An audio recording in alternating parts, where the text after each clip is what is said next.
Thank you. America has a new sweetheart. She's a full-figured brunette with deep brown eyes.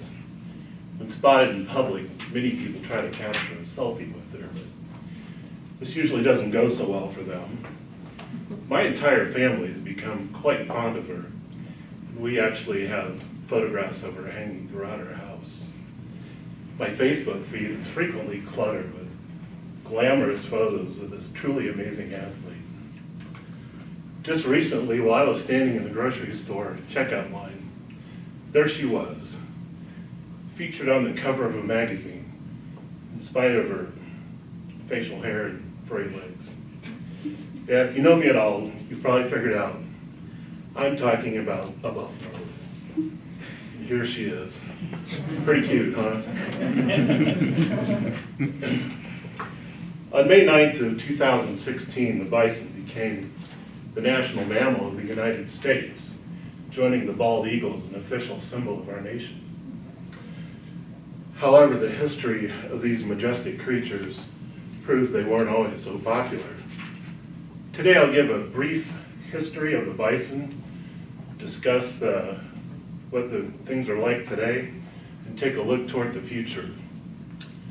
Prior to the 18th century, the Great Plains were abundant with life, including 30 to 60 million buffalo. Stories are told of immense herds roaming the plains. One of the members of the Lewis and Clark expedition observed a single herd containing 20,000 buffalo. Bison were, and still are, very sacred creatures to the American Indians. They're very integral to their culture, providing food, fuel, clothing, tools, and shelter. But as America grew and expanded west, the demand for meat and fur quickly grew, and they were slaughtered in great numbers.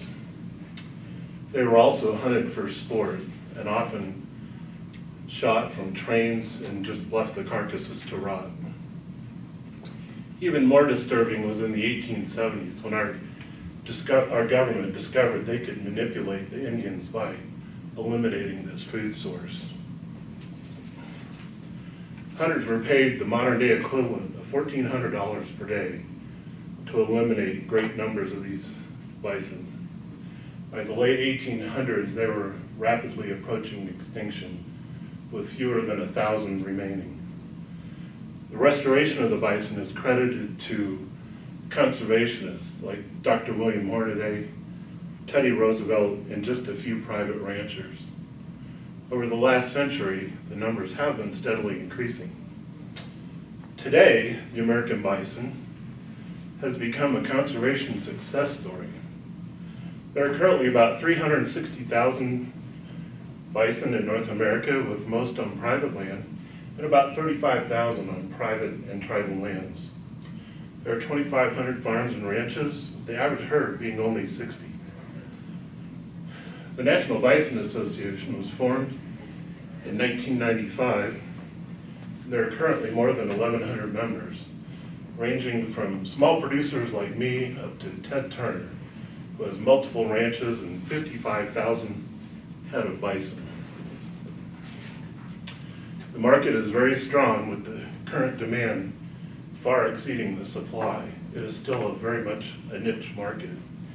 The average American annually consumes 45 pounds of beef and 0.08 pounds of bison.